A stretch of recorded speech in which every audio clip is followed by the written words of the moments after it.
O wholofon whātara whatu. So whaman malo le tātou wari o Yesu Kiriso, le au le kalesia. Ea e whātara whatu ai mai moanga Samoa le atunu pele. Ea o le awhiwhoi nei o le whawhinonga au talvau, o le suenga siampini o le whawhinonga au talvau luafe lo tonu. Ea e whātula voi, whātara whatu le pai o le malu, le sua lau sunga le whatua le toina, o le pulenga, ia o le au whainga luenga tofia le atua, pa ia i au talvau te tasi. Ia whaatalo whātu tātou por kalame le te au, whaatalo fwoi lau lau o whamasino, ia ua whaatasi mai au wal whaatau te inga o tātou tālonga le neia fiafi.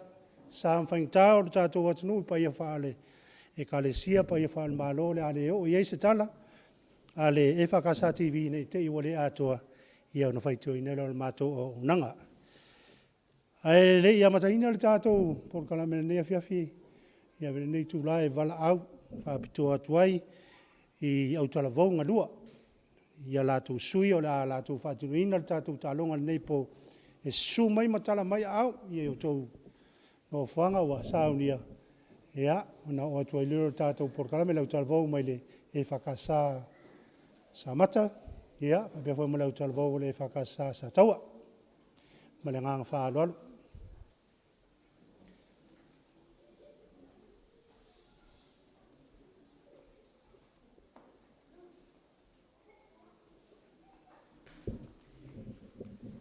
Ia, wala wat foi le whonga le tātou po kalame, lau sunga le, oi mai malua, lau sunga le ataua, ia, sumai.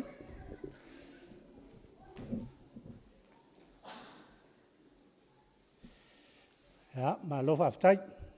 Ia, o netu la, ia, e wala au male nganga whaalualu, e le taitai o le tātou sauninga le nei aso, ia po le nei afiafi. Ia, o le sunga le whawhiangainga, ia, po le mauseve, ia o le whailau tusi fo, ia le pūlenga sālenga, ia o le ataita ia i tātou se sauninga, tala alo ia nai tātou por kalame, i le nei afiafi, ia maro nganga whaalualu.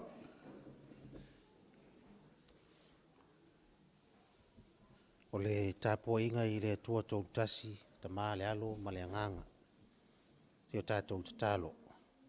Mātou te mō mia lava lo awai mai, lo mātou o tua e ala i lo nganga. Ma futaina i mātou, loto i le mea nei e tonu ma ato toa ai mea mātou te whai. So sonina lo mātou vai, i le wha moe ua o whanga poto ai au tala vauna lua, mō le sailinga o le siompini o le whaafinaunga o le nei tausanga. Fio mai, e ala i lo wanganga e ma futaina i mātou, mai a pale ai lo suafa i le vi inga i mea mātou te whai. Ono Yesu mātou te tālo tuai. Amen. Ole tusi al perfetto Ioelu, tau pue lua, o te whaita wina ni nai foi upu, pa fonga ia fionga pa ia alu tātou wali. O tau foi o le whanaua si o nai, iau tau fia ma ori le li i lo tau atua.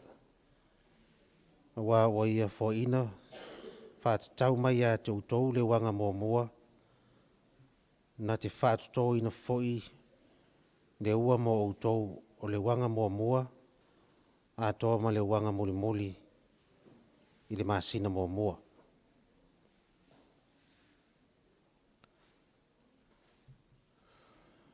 E tumu mea e sasai saito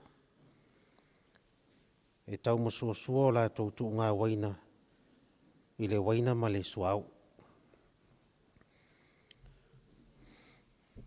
Tau te ai lava ma o ona, tau te vivi atu fo i le suafa o loutou walii, loutou atua.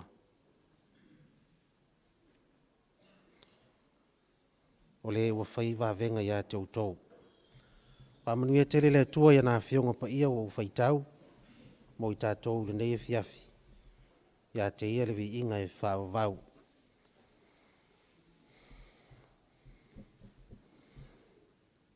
Nai mawhauwhaunga whaaleanganga i suafa mamalu o le atua tau tasi, le tamaa, ma le alo, ma le anganga.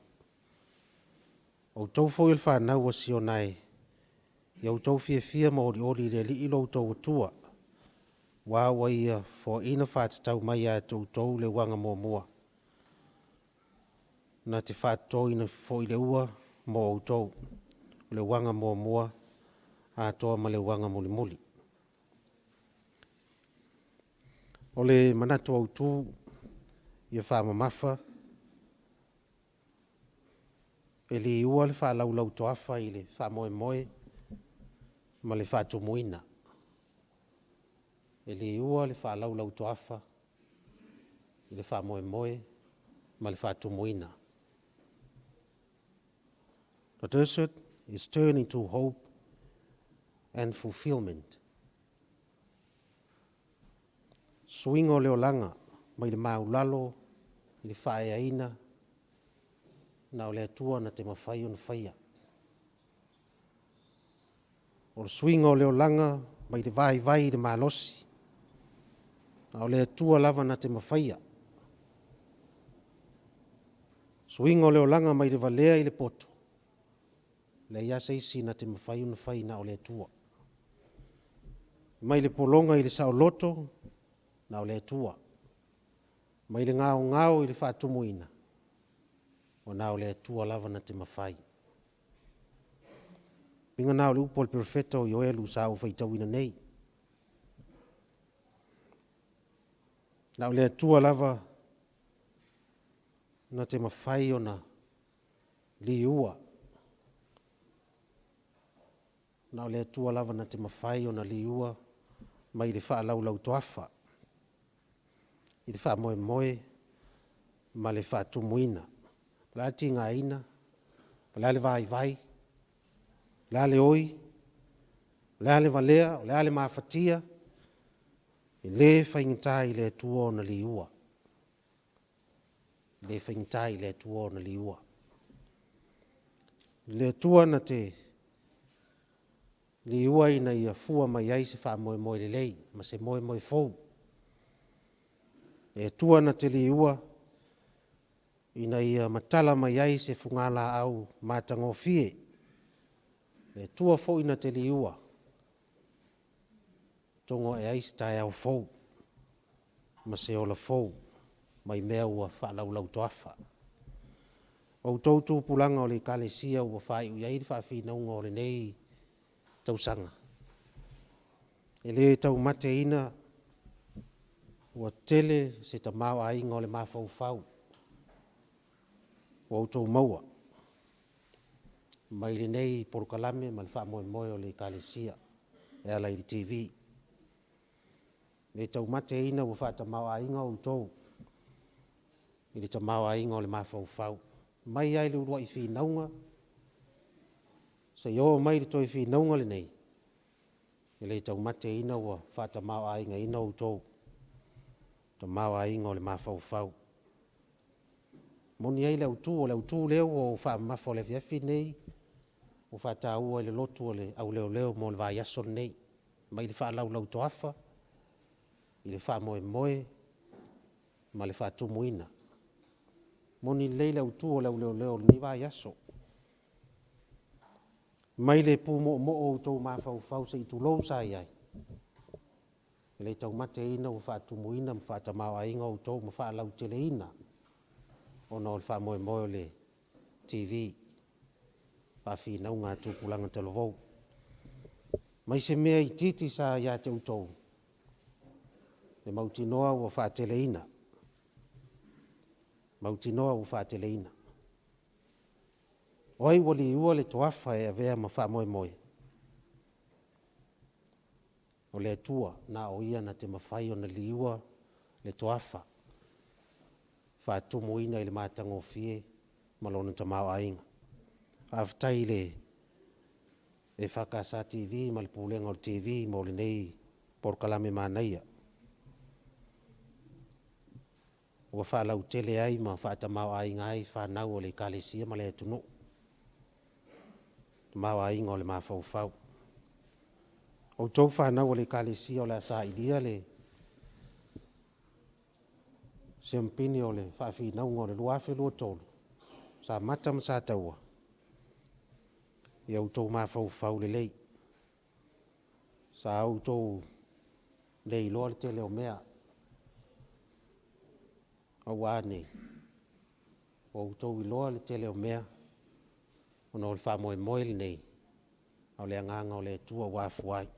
Te iloa e nisi o tau. O lo isa ili ngā siampini e whai aonga.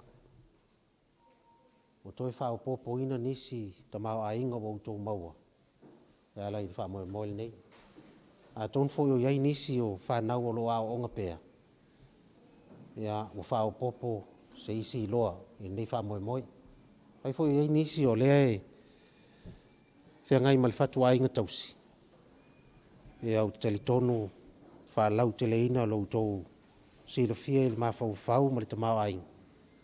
O no le wha moe o le EFKS TV. Sa au tau ngao o wha tumuina o tau e le tua. Sa au tau ititi o wha teleina wha lau teleina o tau e le tua. E ia seisi na o le tua. Pe o upo le perfeto yo elu sa o whaitau inatu na i whai upo.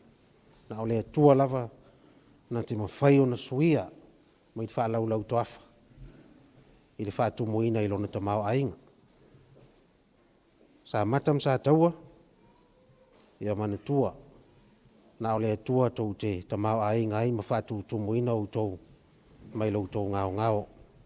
O ia ina whaingta le ala na savali airu tātu oli o Yesu. Ma le lau whanua ngao a na ngalue ai. Le tua na wha moe ai na wha tumuina ai. Wha tamau a inga i nai o ia. I le tamau a inga o le anganga. Mai uai na manu malo. Io tātou te talo. Mātou taunu mai le tawalunga o le wha moe. Sa whea ngai ma le TV. Wha pia foi au lotu taitasi. Ma pūlenga na lua. Le itu sa lenga ma le itu asau. Mai lava le uruai taimi se ia taunu mai le toe pōre nei. Ana le se anoa oelo mātou tama. Ana le se anoa la ufio na ia te i mātou. E le tau mai le whai ungo le nei wha moe. Whaftai i lo nganga ngalue, whatamau a inga i nai sa i li linga. E le ngata o autolavou o le asa i lia le siampini o le nei tausanga. Au nisi fo i autolavou. O le taunu mai le whai ungo le nei. Lo tamau a inga o le nganga. O whatu tumu i nai whanau o le kalesia ma le atunu. Ia awa ia na ia i lātou. Awa na ia i mātou. A ia whai mawi inga o lau fiolo mātou tua. Mātou te talo. Ie sosoni na pea tūpulanga le kalesia ma le atunu. A moe o i lātou le lumanai lea. O a inga manuu. Samoa ma le lolangi. A ia lau kalesia pa ia. A tamau a inga. Ie whao ngā ina pero lātou wola. So se ala e te whina ngaloai. A manuia. Ia le waunanga le EFKS TV. Ia wha lau te le ina pēr lo wanganga. Ina ia sala lau pēr ngā ruenga o le tala le lei. Ia ala ila lātou whi au. Wha manuia fo i au aunaua poto mai. Ai nane o lau whanau mai kalesia. Ia ang le lei wha manuia o tangata. Tātou ma oe se i ho o le unga o le nei wha moe.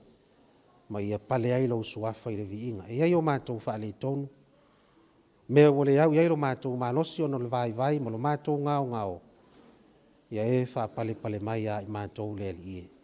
O le mātou te tālo le alatu ia Yesu lo mātou ali. E lungo i mātou uma ma lau whanau le lo langi. Lau manuia ma lau file mo. Le lofo Yesu lo mātou ali. Ma futa pe i mātou ma lau nganga e whaavavau lava. Amen. Ia, mori le nganga whaftai tele, e le sunga ia seve, o le na taitaina i tātou, le sauninga ia i le nei awhiawhi. Ia, whaftai mo le upu whalai au, mo le upu whamalos, le ngata i ngā mo le au whawhinau le awhiawhi. Ia, o ngā fwy mo le tātou au whia o poto mai le awhiawhi, o ngā fwy whafonga Samoa le talo lava ia whaile mau tele le na wauna ia wana tofi mo na tiute fia ngai ele ngata tuno le kalesia ia fa pe fol pulenga ia male kalesia wau ia sia mai se pati tele ia o lea wa o mai le au au te ore tātou wha moe moe nea fiafi pe o nā tō whaina o le su ngā champini o le whawhinau ngā au talvau lua afe lua tolu i le vā o le au talvau o le whakasā mai SAMATA i tai ia ma le au talvau a le whakasā a SATAUA. Ia whatalo fo i le laulau Faamisino ia o mwhai ona su mai matala mai ao nea fiafi ia o wale whatau te inga o le nei whawhinaunga ia i lo i tū tauanga vale ia o le sunga le whaiwhiau whaiaonga fo mai ia o le sunga i arsana o lo whaiaonga i tono le korisi whaiwhiau i mālua ia leo a sumai e Faamisino ina tātou tālonga e nea fiafi ia o lo ngā tono lo iere sunga le tamaitai pulua o le korisi mau o lunga le tātou aonga i tō sivi ia o lo whaururu whaiai le vaenga o loa oina le ngana i o le whaperetania, ia o le sunga ia whanwhawai tu mai vaenga Anderson, ia le wa sumai, ia wale tātou maafutanga le nea fiafi, ia ma le Faamisino lon tolu, ia o le sunga le lipule po le whaatonu, o le whakasa TV, le sunga le whaiwhiau, ia le F-pule. Ia, a la tuatu lea wanoa, e le fonga o le po, ia po le fonga vo le tātou por karamele nei po, le sunga ia rea ataua ia wale whaatau tainga o le tātou por kalame. Ia mana tātou whawhinaunga nea fiafi, ia manu e tele lau tāpoinga. Nea fiafi manu ia fori tāpoinga Samoa. Ia manu ia tele nea fiafi. Ia fie whawheiroai tāpoinga Samoa nea fiafi. Ia me se foi o le paia mana malu o tātou mafuta le nea fiafi.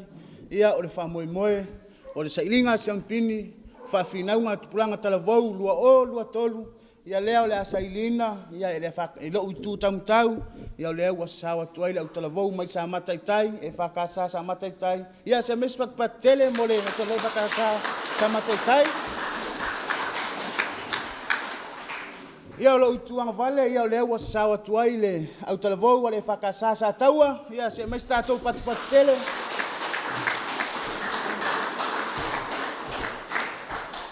Ia le mai moanga lo tātou atunu pele, ia o nisi o au talavou, ia o au tawaa mai, ia ile toi aso nai moa, ia po le sailinga sampini o le tausanga, ia o lea o le a tātou walo atuai le neia fiafi. O le urutala o le a saili ai le whawhinaunga le tausanga, luafe, luas fulmal tolu, e leo se tū tala whea ngai, le toi whaonga ina o masini whaate konolosi, o loo iai tu spaia ma le pese i taimi o sauninga.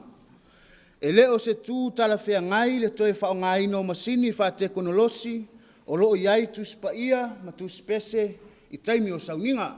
Ia, Samoa ma lau whawhonganga, ia o loo iai lo vale oe lau whaiunga, ia tu ina atu le ngaruenga lau a Faamisino, ia mo le Faamisino ina, o le tātou mawhtanga. Nea fiafi, ia, se imili mai tātou au tau wā, ili mlau tau wā, awa tau te maliri lo fo te maliri. Ia, pati ia. Ia, tuatu lewa noa i lau sunga le taita, o le e whakasa SAMATA, ia, mo lau awa noa, whalau roa whalau au wā, ma whalau alu.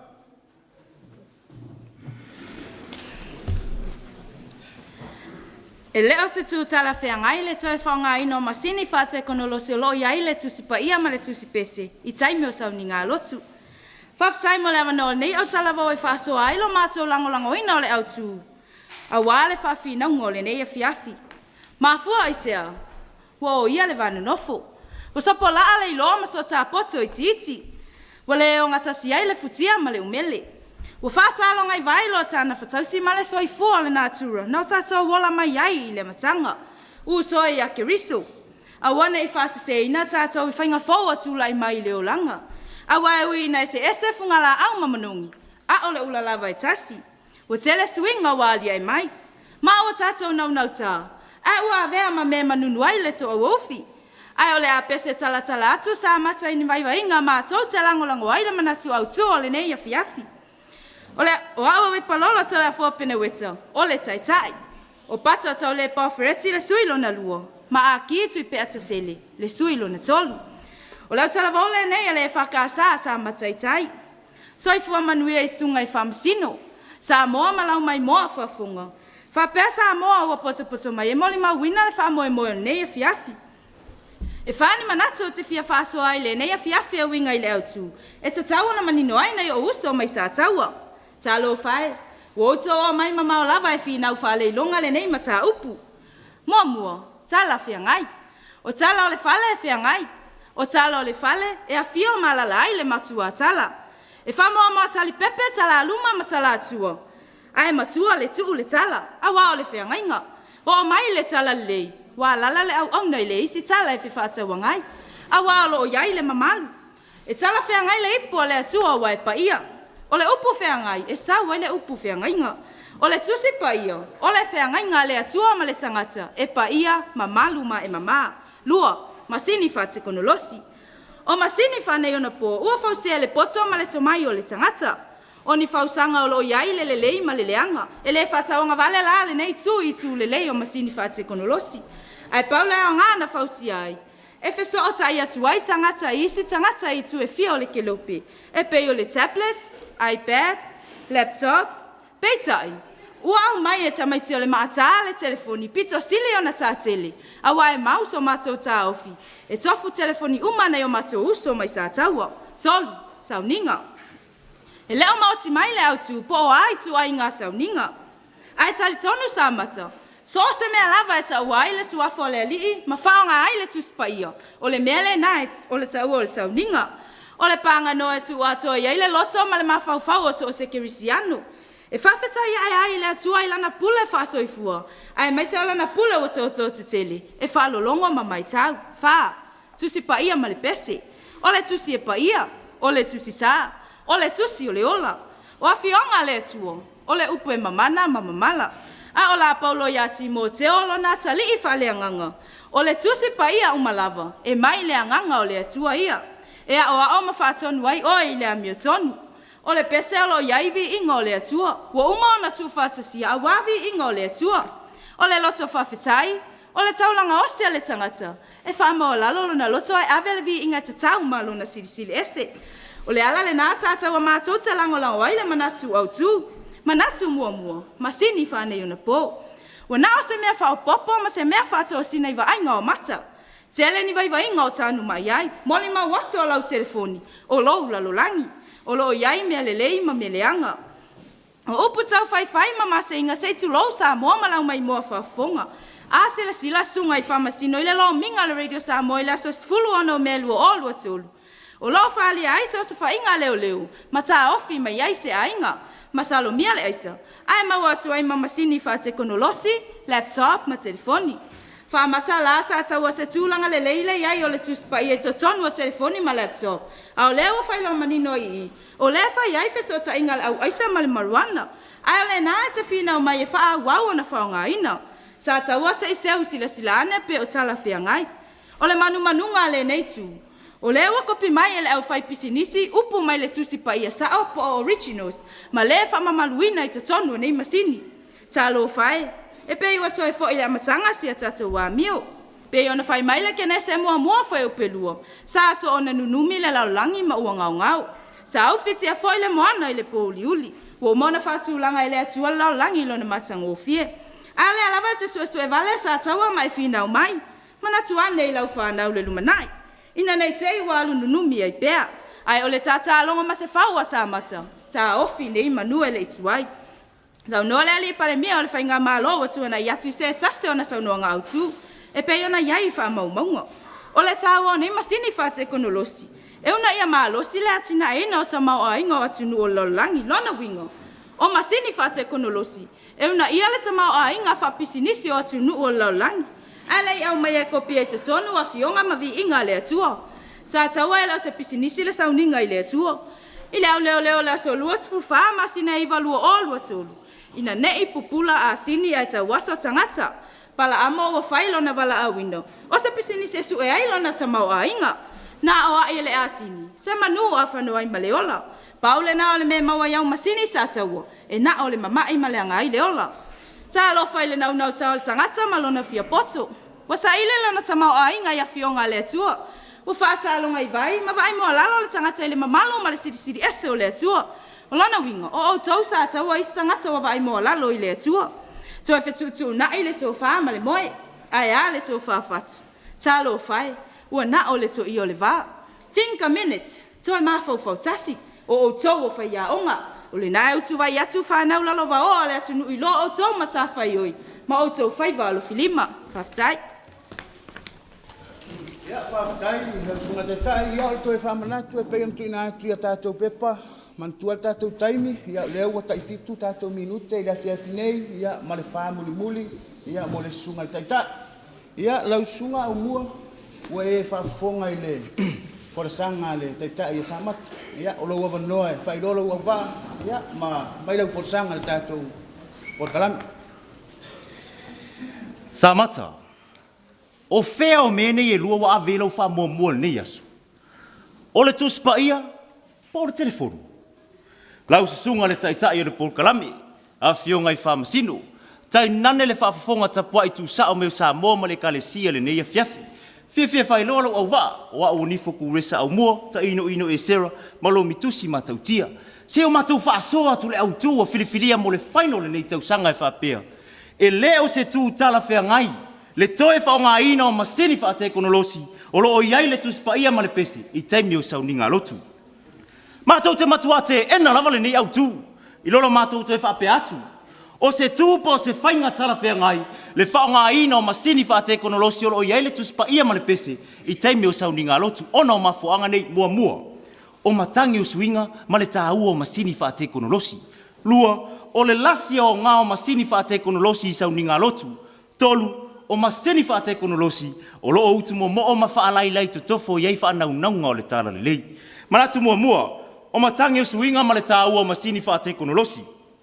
SAMATA wa e folasia le tāua o le tuspa ia ma le pese, o le whaavae leo lo utaltonunga whaakewisianu, o le fatu na toto e tua a o mawai.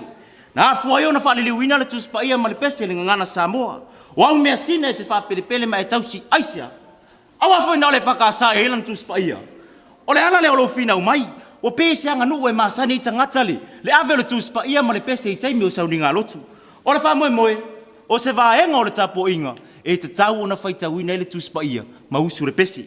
Au te tau tino atu SAMATA. Pēna leo sau mea tō tino le tuspa ia ma le pese, se manu pēnei wa lewa o na eleto iano iai. Aisea, e ma fua i ta avilinga ma suinga o le lalolangi ua iai nei. Lele walo fia ai Samoa, o mawhai e to mai whaate konolosi o na whaafaso tai le lalolangi atoa. Ma la asia e tangata matunu uma, se la sanga e sili atu nei lo le soifuanga na soifua mua ai. O Samoa na mua, sa le ini tuspa ia mani pese e whao ngai teime ta pua i o la tua. E peo le atua o le whea i le vai maunga na whaamawina Dr. Grayma i le the Samoa Islands tasi iwa wha. Sa le i whaatapula aina fo i teime ta pua i tangata i o la tua. O aso fo ia, e rei loe tangata Samoa whai tau matustusi, na o le ngangana tau tala lava sa maatele ai. Ina wa tau nuu mai la le tala le lei le tasi valuturu o, na a matawa ai ei suinga, wa wha awa o le whai tau matustusi tangata, whaatu wina le whale lomitusi le tasi valu toruiva, ma whaale li wina le tuspa ia le tasi valu lima, e peo na whaama wina e profesa Malama Melisia, ilana tusi le langanga tasi hiva valu fitu.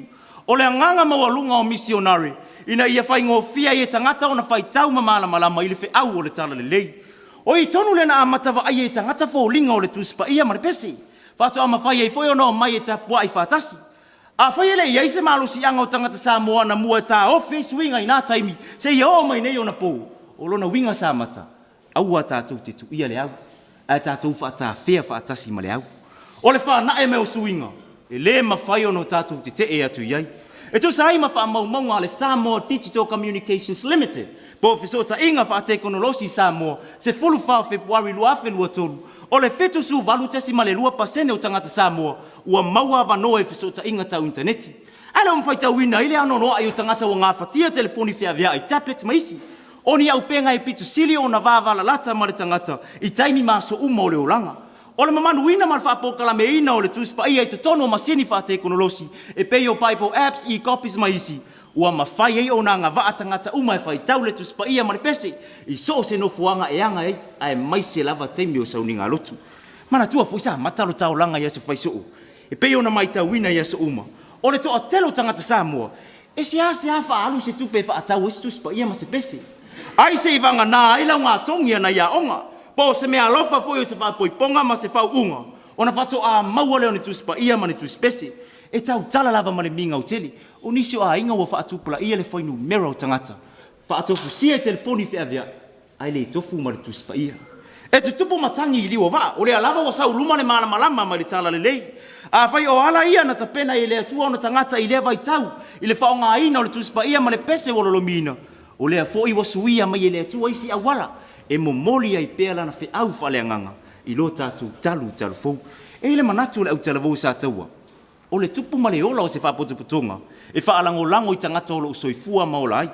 Tā ua mua matangi o suinga ma le lo fie o Samoa ma le lalolangi atoa. O suinga le lei wa maasani i o tātou tangata, e le e faune i suinga wari ai mai. E manatu nisi, o masini whaate konolosi, e pei o telefoni tablet maisi. O le anga i o langa o tupu langa talavou. Pei tai o lona whaonga ina, o le whaitalia le nā le tangata soifua. A e salani i le mawhau le lei, na fua i fua mai e le atua, e fua ma whaatatau e le tangata soifua. Aua nei ngalo SAMATA, o masini whaate konolosi, o ni au na le lei. A o le tangata, o le matai whaatonu. Lona winga, i ala ona le ala telefoni whi aveai. Ona ua, le maua le whaatuatua le tangata e ana le telefoni. A o la Yesu ke riso, o le nei, ai se whaalongo ia upu ma whaia e ia, o te whaatu saina o ia le tangata potu, wana whaia lona whale lunga le papa, mātai o e fitu whai upo e lua sufa.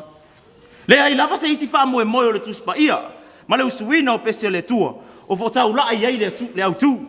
O le whaitau wina lava o le tusipa ia ma le pese, o le wha moe le nā o le whaonga ina o masini wha te konolosi, o le papa le nā e te tau ona soifua matu mau e le tangata whaatua e le atua. SAMATA, o leo e io ina e leo se tu e te tau le, toi whaonga ina o masini wha te konolosi, o lo o iei le tusipa ia ma le pese i teimi o sauninga, se o atata whasia le nā o le mawaa o lo talitonu, ma lo le whaatua e le atua soifua. Po le alawa le tua inga metotia e ofo ina i le tataulanga i le atua, e le o le metotia, a ia taula mea uma, i le whaatua o na mua i leo o le tataulanga, pe ia upu maasani le atunu, e le o le fale, a o le ano fale. E tu mau pea lo mātou lango i le whaonga ina o masini whaate konolosi o lo o iei le tusipa ia ma le pese i teimi o sauni ngā lotu whaafitai. Samoa malau mai moanga ia o le tulanga na o lo o iei nei le tātou sa ili ngā sampini le nei a fiafi ia e o ia umātua i ma o lo tatino saunoanga sui tau vā le nei a fiafi ia pato le au a saunoa au mua o le telefoni ma le pese sa fai mo ia taimi nei fa nga telefoni ma laptop se ia mai lau fina ngalo tatou fa moimo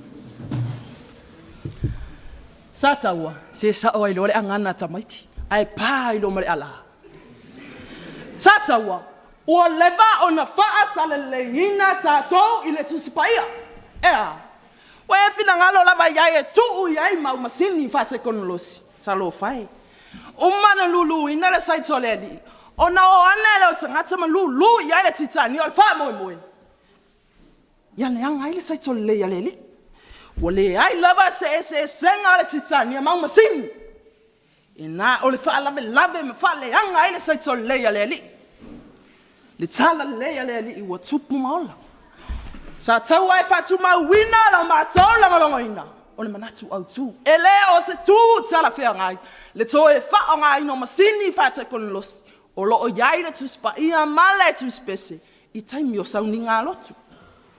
Maratu e lua, tusipa ia male pese o uma ona kānona ina, o le upu kānona po le kei nā ne whapretania, e sau male upu kuliki kei nā, whai mai o se tu uvata singa o tusi o le tusipa ia, po le Holy Scripture, e pei ona iai whamau manga o watu inatu. O se wha utama po se wha singoala, na ta iala I whai ngamalanga no na winga, e te lela male e se senga mau masini wha te konolosi. Tu sa wana o le tai ina se se ai o tātou tangata.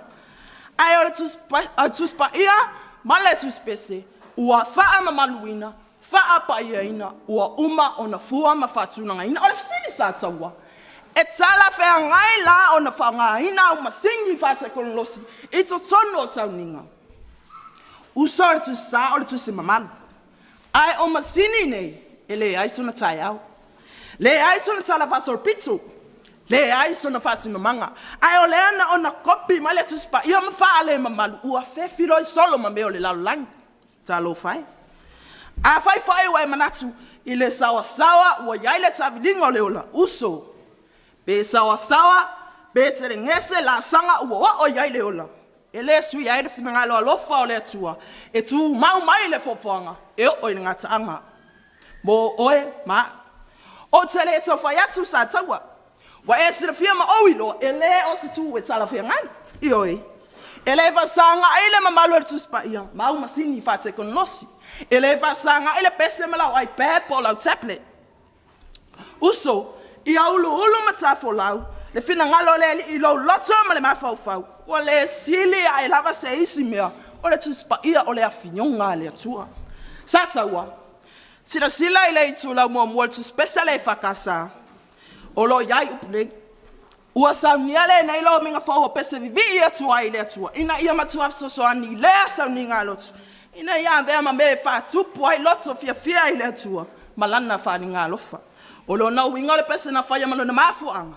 E vivi ia tua I le atua. E le o fa pea ma le upu tō mua.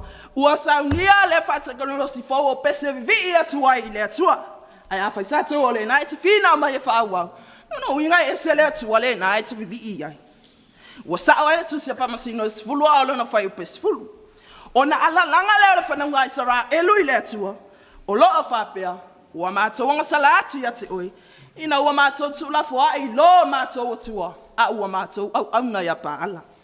Le nā SATAUA, masini whate konolosi le ata whatusa o pa ala. Ea, wai mana atula fua I le atua o le na au maya o laulang nei, talo whai. Talo whai, ua maua ula futi. Ai wale apitiputi. Awa e te nau le ai masai ai le upenga. Lo wola e soifu ai le atua. Ai le o atua ma mate pe o paala. Mana tua ai maboe a mama nu e le fati. Ai sau mala e ati ai. Manatu e tolu. O le tu spese o se ma. Fa manatu le o ma iai o tala le I Samoa. O le tonu unga le o le tau Samoa o tua a malo la tu sao. Leo wa e o ai fariseu. Masapi ma o mali. Papsai ai le tua I le amana. Ias fatauwa. Male le a unga o nai tua a. Li whaanga aina o le tama vale enta. Mawhai ai le tua a. Ua mawhai ai o na whali li wina tu spaia. A leo mawhai on tātou whai tau wina. Ai o le asita ue lau sisila. I le maua le tau matanga ringa na avele whana te le tua e wha. Fau ale ma au tu spaia yawa o talo whai. Talo whai le tō whaad from tele au leo wa noa I lau sila tu spaia. Usoe wai whale le matenga. Vai nei tiru fia whai man ngase mea li loto tanu I o tato loto. Leo wa whai ngō fia ona whanga aina isi atunu. Whali liu me le tu spaia Samoa I lala tu ngana pe o tu walu matoke lau. Ai le ngata I lea.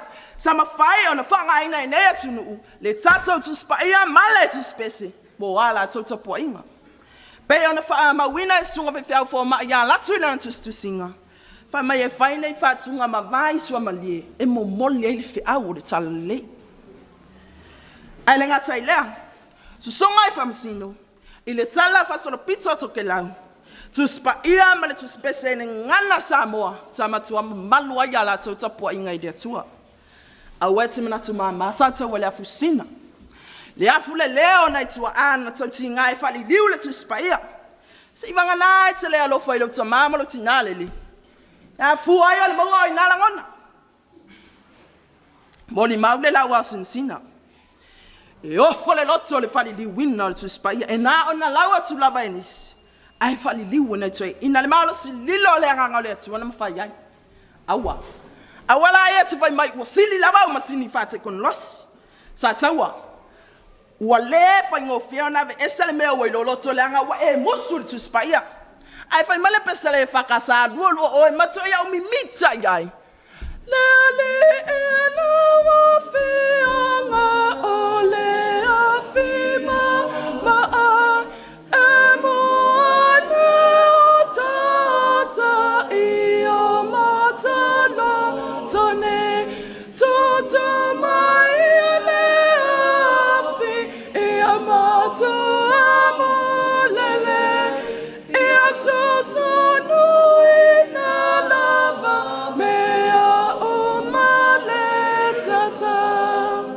Talo fai wa e musule afima ma aya le tua. E fa ma aya tato lotu. Le loto ya fio ai le SATAUA. O tangata ai lo le me tawa na fai ai le fai. O le ang sala la valena. Patai. Taino ino ia le ua e whaafonga ai usue SAMATA ia le pese lua se lau lua sifuru. O tu mau alo te e le tātou autu. O le lasi o ngā masini whaase kono losi sau ni ngā lotu. O le vaenga e ao ina teo malu lau loto SAMATA. Le tā ua o le whaonga ino masini whaase kono losi. A wawa tele wha mai ese e pei o na moni mawina i le misela i lua ota si iwa. Ma le COVID-19 fulu iwa i le lua o. Na tapu ai whemalanga i ngā mwe Samoa. O na utu langa o whaalawe lawe whafua se. Na o lawa i sau ni ngā lotu ia sawa tapu. O i nā o lo ta oto ai le whi au lea e fia mamoli atu. A wā e toi tutupu fo i nisi wha mai i le numanai. SAMATA. Ei se tu lawa tau au lotu i lunga o penga tawhailani. A au tau sila ia SATAUA le taimur wha mai. E lai watu lava le whai ngā loto le whai au tae au ma fiafi o sa. E whai tau whatasi ai le tuspa ia ma vi ingo le atua. E whao ngā e masini whati kono losi. Le tā aua le nao le ata mai whao na pōne e te tau ai lava on whao ngā pia i taimi o sau ninga. A maa tau whai oe SAMATA i le whao ngā ino tuspa ia. Wana le tasi lava le lo minga leo tato masani ai. A le tā aua le whao ngā ino masini whati kono losi wa wha apolo kalamena ai le tuspa ia.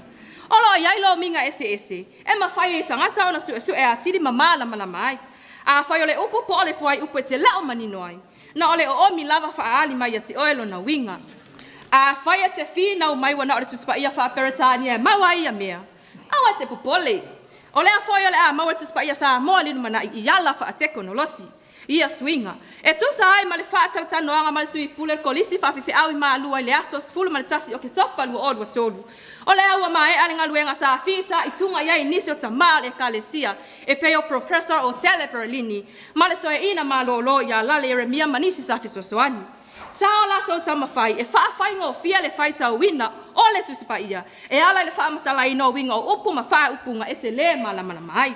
E ese taimi tato te moli mawina ai ngaluenga nei tama o na tutusa lava lea ma tusipa ia pālangi.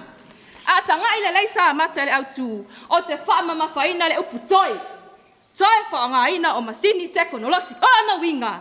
Sa whaonga mua. O fesili. Ai se ala o le ale toi whaonga ina ai. O iai eli whawhita auli o tutupu mai. Poni wha maunga. E ono a wha ina ai sau ni ngā lotu. O ai ele whaponga i o nei suinga. Le poto, maanga wa aia. Na whaoa ia le atua i le tangata. E sa ili ai to mai whatinga nosi. Ale awa toi ofo ina i whaitau langa ai le atua. E ala i whaonga ina o nei masini i taimi o sau ninga. O le upu moni. E le mawhai o na tātou whātaua ngā wale fufuanga le atua i waitau le nei office o tainga te le vavawe, information age or digital era. Ia la maleisi, o le whaonga ino masini whāte kono losi o lo ieri tuspa ia male pese, e le o sui ai upu o le awhionga le atua, e pei o na whaamawina ele isa ia whase fulu whai upe valu, e mangu le mutia, e ta olu le funga, a le awhionga lo tātou atua, e tu mau lea e whavavau. Na maua se awa noe whatala no aile susunga le toia ino le Assembly of God whangasa pasta tau nola. O le tasi le neo e kale si olo o lato whaonga ina masini whate kono losi a lato tapo inga. Sau noa le whaife au. O nei au wala esel whaingo fio na mala mai tangata. E le aise isi a le fia au wai ma wha aosola ngona o le fia tapua. O le tele on tapo inga. E au wai mai eitu risi mai whaltali maa lo la taane. O se tu le lei o le whaitau wina tuspa ia ma pepese vi ingo le atua mai masini whate kono losi. Ua a waifa atasi manei tangata ese ia lato sau ni ngā lotu. Po ala wa whainga, style of worship wa whaia le tangata, o wha amanu yanga mai le atua. E ese fo i whainga, a e o lava i le atua. O le langona fo i lea i susunga le whaifi au fo mai o Dani Yoka sa whaia o ngai maalua i tausanga utua nai. Sa whatala noa ina le asus fulima o ke topa lua o lua tolu. E le SMS se ai lea whainga, pe a whaia si aki le lei, e tutusa upo le tuspa ia ma pese, ma upo lo i au wala whaati kono losi. E le te tau o na tau fia a wala ese wa wha o ngai o tatou vai taimi. Mo le wha le lei o tapua inga. E le lei pia whainga tuai e peo na e langolango ina SAMATA. Ai a whai o le tapua inga e le atua. O le mea pito maolunga le whamoe mo le kale sia tapua i. Ia wha o ngā whamanu yanga o tatou maua mai a wala whatikono losi. A wā o whamanu yanga fo i mai le atua. O whainga na e vi i ai le atua. SAMATA, tau ina o whamanatu atu. O e sila fia o le tuspaia ma le pese o lo e longolongo ina. Na whai mai fo i masini whatekonolosi. O le ulua i tekonolosi lea sa whaonga le ekalesia. Ina ua uma na whalili wina tuspaia. Taha i pepa li whale lo mtusi matu whatasia masini whatekonolosi. Whaatoa au mai ia i tua i whaonga le ekalesia. O le ua tau ai o meto tino. A whaina a mata mai suinga na.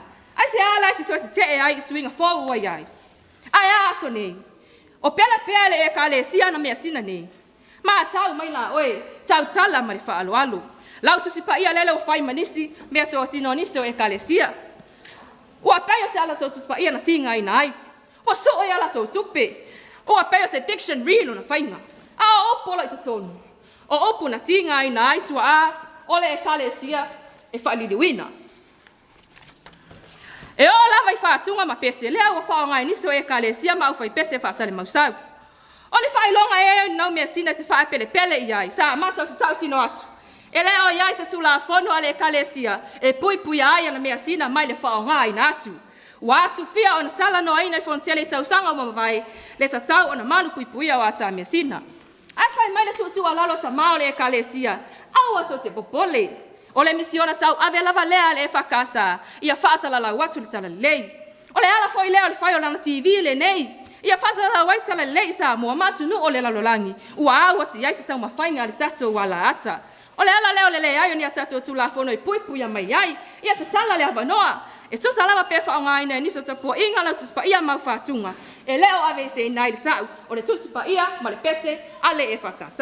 E tu safo i pe tu i to tono masini whatekonolosi whaona po nei. E leo sui ai le tau. O le tuspa ia ma le pese a le EFKS. Fai mai la whauinga ina Sergio da Silva o se professor tau sa ua mai Cornerstone University Brazil Bible means book. O le tusi. Ai ala ona pa ia. Ona ole alo fale upu ma wha uponga alo iai titonu. E wha pe na for telefoni. E ala ona pa ia mama na ia. Ona ole tusi pa ia alo iai titonu. Ole ala ole mea tisanga te te ai fuai nona whaonga ina. E ole ua peo tusi pa ia whai sa wai. A whai fo ia tema natu ele pa ia le telefoni a peo tusi pa ia. Ole fesili. Ai se ai fa ia i fa au piano ma PA ma nisi masini fa se konolosi lo fa ngaina. A fa ia taua fa ia tu ai ma telefoni. E o ia se me fa inga luenga. Ai wa pa ia mo le tua. SAMATA. E tu ma upelo mato lango langa ina fa ngaina masini fa se konolosi lo ia tu pa ia ma pese i tai mi so ninga lotu. Fa tai. Ja, se te mas pat se te mas pat tele. Ia o le tulanga le nā, le mai moanga le tātou atunuu, ia o lo matua whaatumulia, ia le hawhiaanga o whaidalo nei, ia mori mawina, ia nā ue e mori mawina, ia le tulanga o lo iai, ia le sairinga sampini o ne tausanga aki, le ua saunoa ia ta ino ino, o le telefoni, ma le teknolosi, o whamonianga le atua i lau soifua, se ia mai alo whina. Whaftai mo lo avanoa. Whaftai fo i ta ino ino. Ai awa na o whape atu. Ta ino ino e. SATAUA.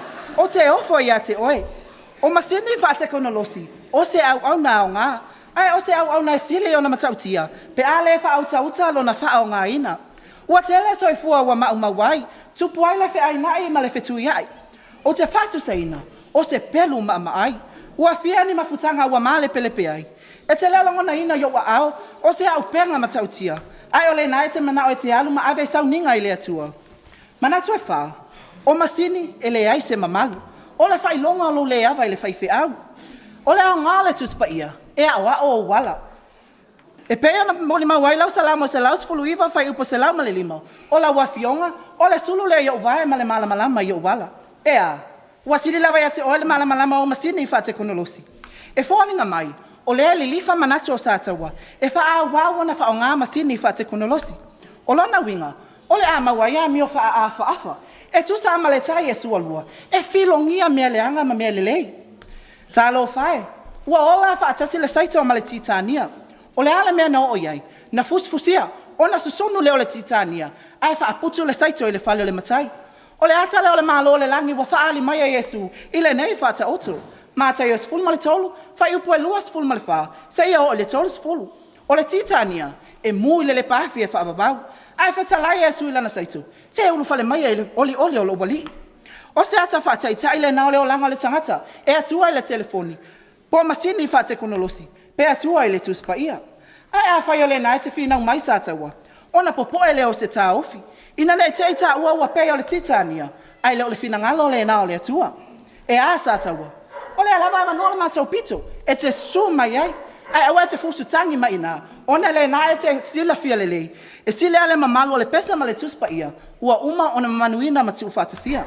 Mana tua. Ole anganga le atua na fa o Sofia tangata. Na tu sia le tuspa ia. Ai a masini o tau langi mai nei.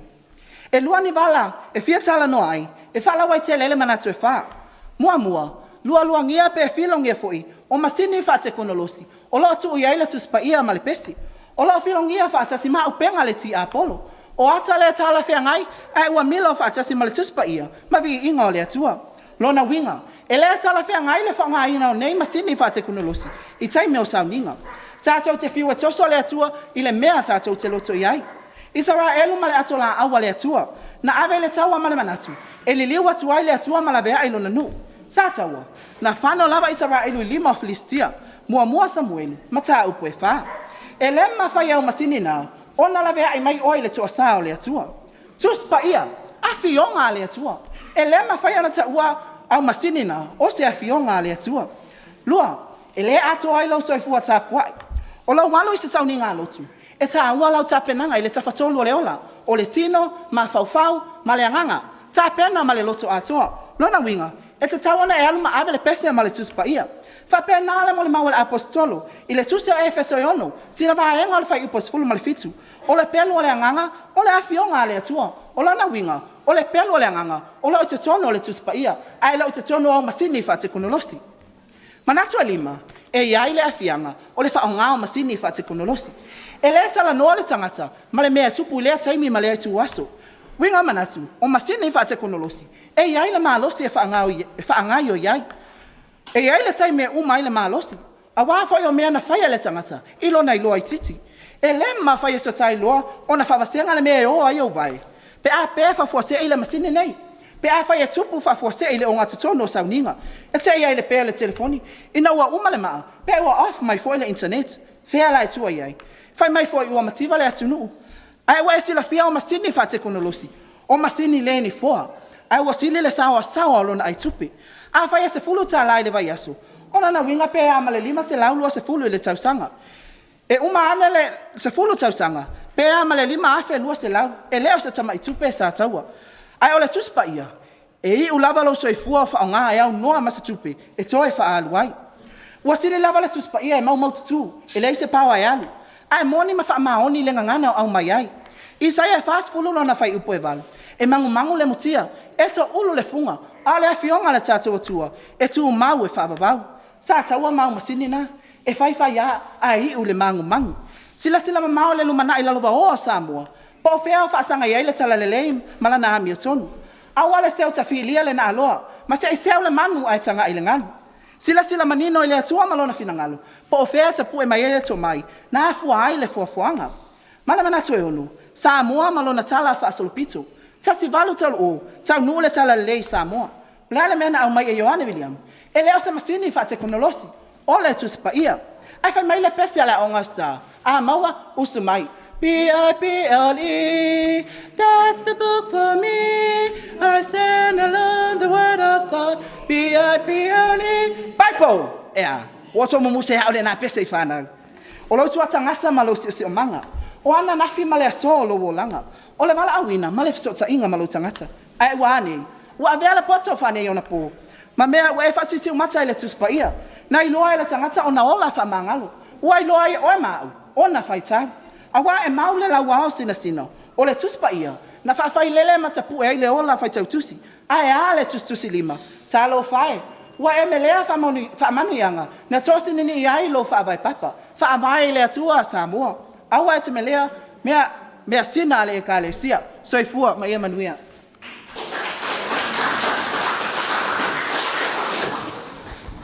Romi tusi. Ia o le tuspa ia e te le tapapinga.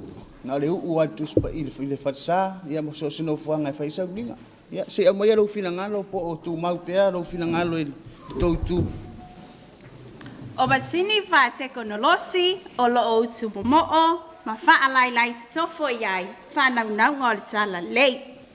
O le salamo se lau ma le whawhai upe lua suwha, lo whapea mai, lea li ie, ua matua te lea unga luenga, ua whaia mea umai le poto, ua tumu ai le lalolangi au oloa. Ai sea, e whaalau tele ina, ma sanga whaamalo si ai, le ano whale o le tala lei. Accessibility, e whaingofie, saongofie, ma avanua, mō tangata uma. Sila i nei aso, o le toa telo tangata, waunga te tae o i le lotu ma amele tu spaia ma le pesi. Tai pe fo yo o tau, o nisi e o ma ave na o le tu spaia, ai le aise pesi, pe ave fo i na o le pesi, ai le aise tu spaia. Ai ese ma le whaingofie, o le tu o lau telefoni lau tanga. So o se mea e te adu iai, a wale upumoni o aso nei, e mawhai na ngalo le tu spaia ma le pesi. Ai le mawhai na ngalo le telefoni, ai sea, peisea i ua avea mamana mea i tangata. Mata ina le ngā lulu e whātasi, ma le fsosoani, mo e le silafia ina le whāsolo tusi, ma le so ona su e o lau pepa o pese, e māsa e sai ai, sila lai le vave ma le whaingo o fie. E whao Sofia ai langona tapuai, ai ti umama ina le amusia, o na ova ai ngā whale tangata. Le manatu whapea, o le whaitau wina o le tispa ia ma pesa i vi inga mai masini whate konolosi, e a fia ai le tapua inga. Pe ua whaailoa mai foi, ua le whaaloalo le tangata tapua i le atua.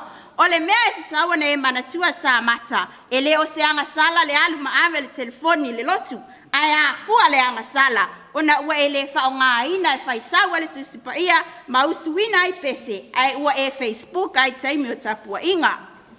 Pe maa fua fo i le anga sala, una ua e amana ia fua le tangata, o lo whaitau lana tusipa ia, ma usu lana pese i le telefoni. Filipe whai upe valu, o mea uma ua moni, ua tau le leia, ua tonu, mama, matango fie, ma ua longo le leia, po se tasi mevi ia outo mana tunatu ia lava mea. O se wha mau, mo wha potopatonga, ma se mea whainga luenga, sue whelangolanga mai, community engagement and interactive tool. O le isi vaenga tāua e fia o iai se langona, e le o wha apito le upasauninga o lo au mai lau tu i se whalisa. Ai so o se mea e whaatino ani tapua inga, e au fia ai ma le alu o le whaife au, i se walau lio se asa whanau, whaipoiponga i se nofuanga e se mai le whalisa. Ai asa o whaia le nu, liu tau whanga ma leo taimi o maliu. O le mea matinua e ese uma tangata o lo au fia i le whatasinga, ma ala tau tapua inga, e le o atu ma watu ntuspa ia mani pese, ai matinua e le misi telefoni tanga, a manatu lana whaife au i se pese e fia usuina, na o le tanga tu lava i le telefoni o omi le pese, ma usu whatasiai. Sei sila i le au ngā masini whate konolosi, whaingo fia na whao ngā, whaingo fia na whea vea i so o staimi. Fai mai Paulo le kalesia Cornito, mua Cornito fai upa sfulu, mta upa sfulu fai upa tolu sumatasi. O so se ngaluenga tatou te whaia, o se mea alofa ma whamadianga mai le atua. Io e le o whasa ina e le atua le whaonga ina masingi whate konolosi. Ai a whaia te whaia, ia tatou mautinoa o whamanianga mai le atua. SAMATA, na o ne yafu na mele ai le toe lau. I mau tupulanga o le kalesia, le lea o au ina lei, i le whaonga ina o ia me tutia, i te tonu a sauninga. Saunia fuafuanga, mo le ola o au ina, prepare plans for education. E tāua lau pesen whai tau lau tu spai e telefoni, tablets, maisi, a wao mea whainga luenga sili e au ina ili tangata. E whainga o whiaona e tapua e ati le atua msau sailo whai tau. O le tusi whai tau a tamaiti wa tau o le pee the parent please, na tusia Naomi Riley lua o te siva, wa ia whaalia ilana tusi, e le te tusa le malamalama o tangata pe a whai tau mai le masini whate konolosi, ma le whai tau mai i le tusi wa oma o na lomi, e vame tele le whai tau tusi a tamaiti mai i le telefoni na i lo le tusi pa ia, a wai ma whaina ftutu na i le la po am tai tusi pe asum, change font style. E iai vaenga o masini whao na po nei, e whaafai ngō fie ai o na malamalama, i mea lo whaita wina, whaita ita inga, e iai le vaenga o le tusipa ia, e whaata i whaupunga, make verses into images. E vame i lavo na totole whe au, i loto o whanau, ma mana tua i bea. E wha o Sofia mo e aluanga, e wha so ai ma whanau ia fionga pa ia, malangi ina vi inga, I sauninga whale a inga. O se au nao ngā, mai te le sona tāua, pe a e whaunga ina. A whai tauina fua le tusi pa ia, e whaingo whiana muli tai lo loto I mea nai whai tauina. Wha malo siar so ta inga oe mle tua la so atoa. A walo longo puia lii, mai pea wha malo si au. Ina ia mawha tō ngā ele whainga malanga, ile ne vai tau. Pe lele lei foi lau sila sila, e ma whaina whai tau male telefoni, mo oe ai e wha fonga audio. A manatul whaunga ina e protector mo le whai tau wina o le tusi pa ia, ma le suina o pese. O se whainga matang o fie, a wao le atau lai uma lewa ai le screen pole I e pai pai, ma vivi ia walo iai upu. Ai mai se lava, wati na el whai tau tusi a whanau, e pea na moli mawina il polkalame lote tamaiti a maanua. Ua maua le avanua, ma au wai tangata uma, I le whai tau wina o le tusi pa ia, ma le usuina o vi inga o le atua. O le whata tala noanga maltama pensione ia o sia e vile I le aso lima, ma sina isfulua o le tolu. Na ia whata wai se taso whai tau se tamar whenga inga fo whapea. Tātou tofo I mea uma, ai tā ofi mau I mea lei. E le ma whai a tātou e kale siona tā ofi swinga wo mai a teknolosi. Ai longa le ase le anga le whai tau telefoni o tuspa ia, ma pepese ai foi. O mea le lei mama, pe a whao ngā le lei, mo le manuia o tangata, ma le whalau te le ina o le malo le atua. Ngā whatau lima ina, mo le siestio manga, environmental sustainability. SAMATA, o lo tā mau ai pe le whao ngā ina o le tuspa ia mai tuspese, o le telefo I leo le afianga o le siestio manga. Awa o le telo tuspa ia e lomina, o le telefo ina o la awe tatuina, whale angaina le ea, ma tafia le palapala, pollution and soil erosion. Mo le mau le Bible Society Africa, o le ate le whasau tāua, ma tauma whainga manga whangafa e whaititia, ai maisa le whao ngā turina o la awa sisi o manga, mau alo sai fua maloloina, sau whanga ai, lo wola vivi, ma tapuai, e lango ina pea ele nei tu, ma sinu whate kon losi, o iai tu spaia, ma le tu spese, whaftai. Nese ke mas pas tele. Ya. Ya o loo tau whao I tu e lua le tātou whawhinaunga le nei afiafi. Ya po o le whaonga ina pea. Ya pe tu uloa nei mea o teknolosi. Ya lau sunga le taitai o le au talvou a SAMATA. Ya suma I loa e au tele o tau manatu. Ya ma wha amai ya le tau tu ma whalot. SATAUA, awhai foi o leo ngā head projector o whao ngā inisi o whalisa. Ai awha pe whiata po inga ia inga maisi no whoanga. Masini na e whaisi tangata. E le nga whatia e au lotu uma. Ma a inga taitasi. O umo na uwhai atu. E sili lava si tu sipa ia ma si tu spese. Nei lava si tu pe toi wha aluai. Samoa malau whafonga. Ese tu tino e tasi lava le tinu. Ia malama le vaila na ngaluenga. O le lima ila na matafa ioi. O le ulu iona tiute. E ngalulu e whaatasi mea uma ia maua mau poponga. Ia tali le sa olotonga. Masani whaatasi le ola. O manongi na ale au so e lo talia e le au le e ka le sia. O le manongi o lo lofi ai ola wa o le manongi o le ola. O matu atu so mato vai ngā wale whawhina unga tupulanga tale vaulu o olu atolu. Wa mawhai ai ona whaalia langona manatu o tupulanga. E mani lava singa mafufuanga I le toa whana a le TV. Ma I la tau na whatinoina le nei wha moe. A o whaolaunga le so ama. E whai la tu I le ama I le pule le sisi ese. Whawhitai o tato whitai a inu au. Ai leo nu po. Sa tau o ta ua o le tino I tasi. O le whale e tulu I tau. Ai wa vele masau o le soifuanga ma le malosi whana I ona po. Ua ta me le ai lo ta na whatausi. Sa tau a ta patipatia lo ta ina tito mai le atua. Sa ia whaafulu mautupupu ina aine o tato tua. Ona usna namu man salangi ati oema. Ua lato whaiva alo filima. O le wha moe o le tala le. Ia whai tato ma whanau o le atua. Whanau o le atua. Oi. O oia se whanau o le atua. E whape whiona maua o ese manuia whapena. Pe a whai olo e whiwhia pe I mena whawhau I lima o tangata. Israelu nei whaloi mena mamanu o lato lima. O olo iai le masinonga le atua. SATAUA, le ua e fulitua I le tuspaia. O lo tala aina la whatu no ke risu. A whai fo I lo e le ngutu e ino iai le lutu. E whape whia lao na e whai mai o oe le whanau o le atua. O le natura lava ia o lalangi, o le whaata ape ma wha matia, a ia o tau sila fia, o tau tonunga le mua maupoponga, o le alofa. E whainga o fia o na tasi na wata oto iai le alofa, e le moni se alofa, pe a whai e le fia alfani. Al mea le ilo e tangata uma o soa o tau, pe a whai wa o tau fia alfani. Yohanes fulma e tolu fai pe tolu fulma lima. Tala o whai le e whakasa, o le ka le sia pele i lo lotu. O tuana i tala i le vai ma usonga ma malu au sau ni ngā lotu. Hawa o tele swinga fau wanga i mai, e peo masini whate kono losi. O whawhainga tae nisi o taimi, o na whawhiso o tae le mamalu maasani au sau ni ngā lotu. Ma le talu fau o le puna o fina ngalo mamanatu. Pei tae tātou te lave le solo le lei. Tātou te lave fo i le tinga, o na lo tātou wala a wina mai le atua, o le tatalu lava SATAUA, tātou la lango whatasi. Awa o le puna ma le whangai o lo whatasi la tātou o nanga i le atua. E le au ngā fo i le nau watu le lumanai manuia le tala le. Pe a lau whetoa i le ape fo i o tau fina ngalo. O le tātou ngā lulu e whatasi, e tūma wai le mamalu, masanga wha mamalu ina aisau ni ngā lotu i le atua. O le aseo le wao sa mataita o to malo mātou tau fi ufa amali e ina lau mai mua whafonga. Awane i o tānau nau tā. Awane i soli tua oi le iloa.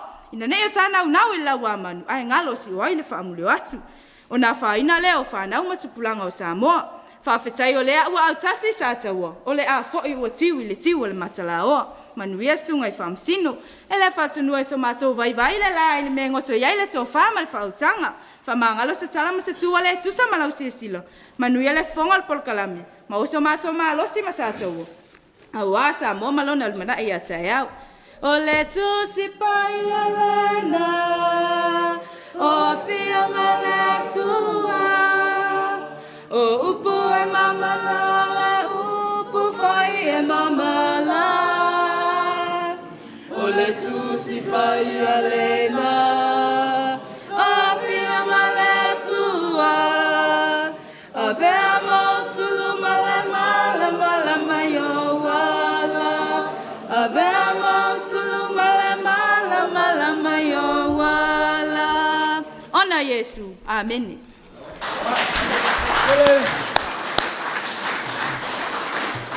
Ya, o le nā ua whai umai a le tau mwhai ngā le EFKS SAMATA. Ya, lau sunga au mua. Tulai maia, mai le au te renga o tau manatu. Ya, ma whai uina o le tātou a moi moi. SAMATA o le whai tau o le atunu. E sui whainga ai tu mau wha avai. E tu mau pēr le tau o le tuspa ia o suinga wa whai e le tangata. E leo ave sei nei se iota se tasi o fionga pa ia le atua.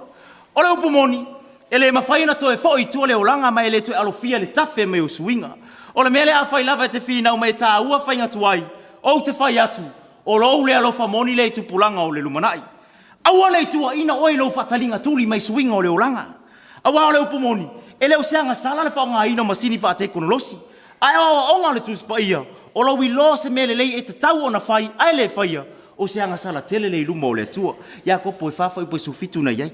SAMATA, o le matou tapo inga le tai au. SAMATA whaatai tai ele whaonga ina o masini whaate konolosi. E ala le whaita wina o le tuspa ia mau suina o vi inga o le tua. E maana ia foi sia swinga. E se taimi mua o whaatino ina ai. Wa pei ona o ita ma le tua le sauninga atoa. O le matou talitonunga. E le lava lo matou fina watu. Ai wa uma ona matou whaatai taia. A le moto tau ave atu pulanga talavou o le whakasa.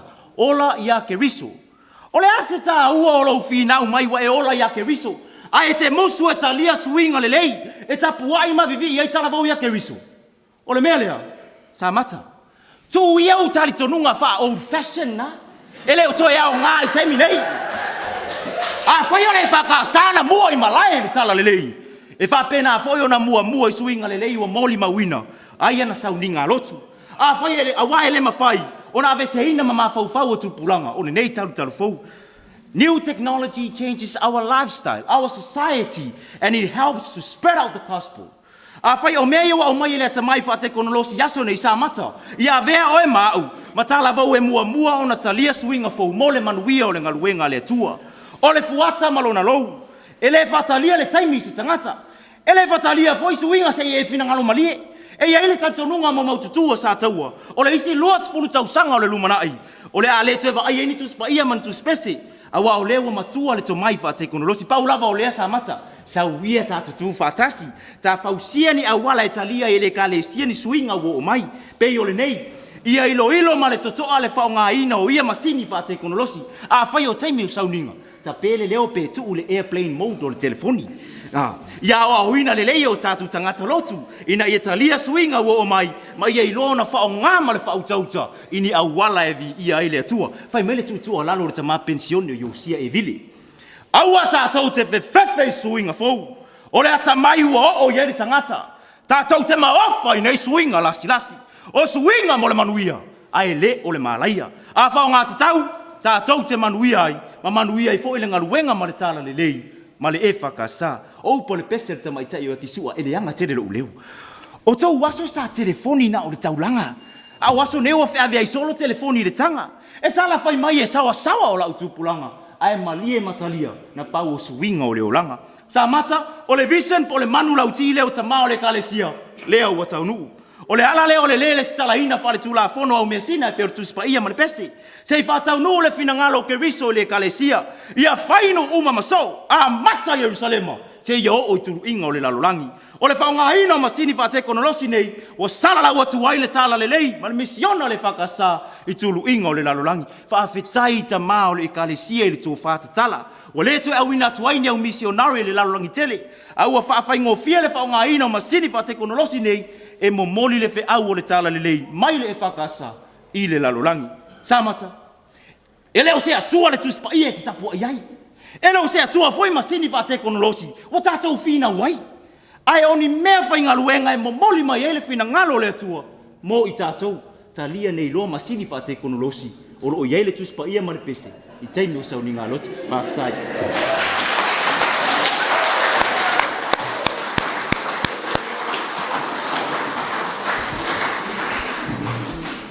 Ia Samoa ma paanga mai mo mai er tātou wala ata le nia fiafi. Ia o le tūlanga le nā. Pe ia o na mori mau atu. Ia tautia vo ia le tāpenanga au talavou na lua. Ia au wafo le sa inga sampini o le nei tausang.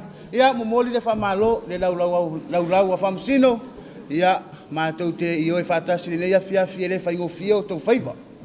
Ai mātou te taitolungina. Ia la o tau ngaluenga fita. Ia lo whapeao no tau ngā pātia e nia fiafi. Ia e manatu. Ia o le awhaies tātou malolonga pupu. Sila mai foi ia tātou atunu. Ia inisi o tātou paanga. Ia o loo anga lelei. A walangulango ino tātou whamoe moe toi taliu mai. Ia o na toi whawawina leo tau rumanga o tātou whamoe moe le nia fiafi.